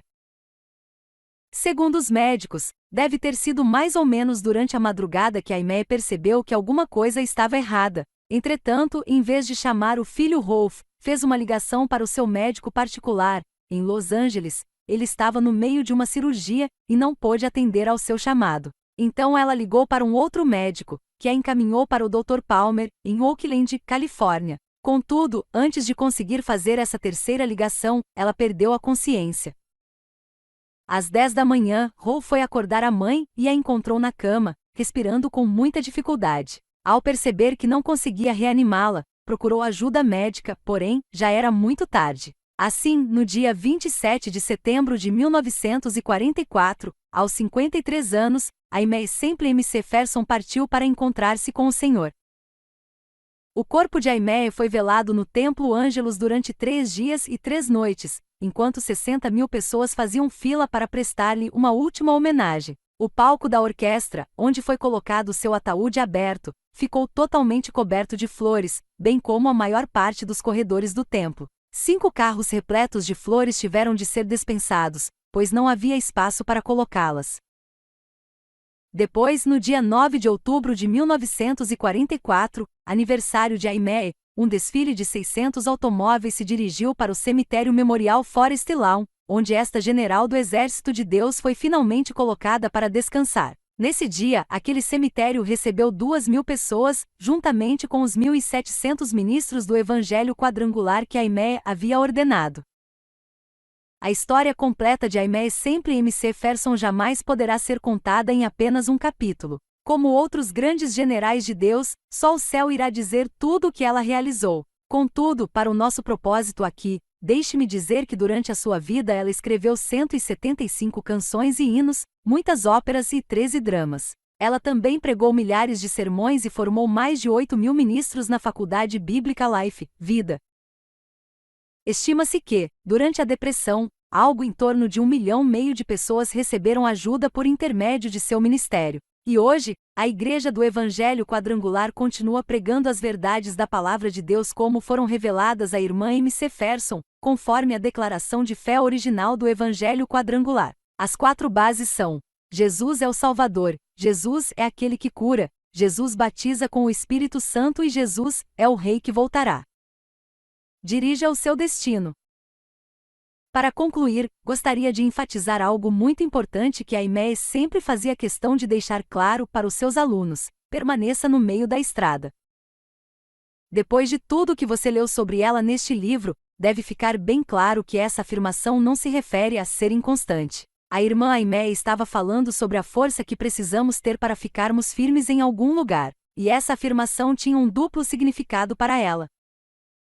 Primeiro, ela dizia: haja com ousadia em todas as áreas da vida, e não permita que o mundo coloque você no seu molde. Seja desinibido e demonstre com toda a ousadia o amor e a liberdade que Jesus coloca à disposição de todos os homens. E fique firme quando estiver sob pressão, nunca vacilando diante do medo. Seja ousado para cumprir o plano de Deus para sua vida, com a força do chamado celestial para fazer.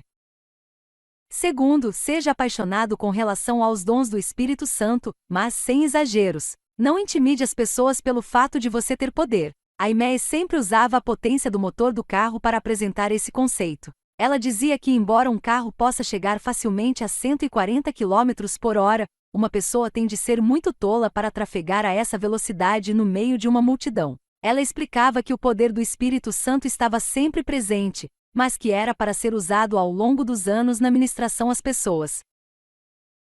O que Aimee estava literalmente nos dizendo para fazer quando ela dizia para permanecermos no meio da estrada era isto: os excessos podem até nos fazer subir como um foguete, porém, mais tarde isso vai nos fazer explodir e cair de volta à terra. A fé cristã é um estilo de vida, portanto, pense nessa corrida como uma maratona, e não como uma corrida de curta distância. Agora peguemos a tocha que Aimee passou para nós, e nunca nos contentemos com a mediocridade de uma vida apenas religiosa. Vamos abalar o nosso mundo para Deus com a liberdade, a valentia e a sabedoria que o Senhor nos deu, e permaneçamos firmes no meio da estrada, à medida que realizamos o chamado de Deus em nossas próprias vidas.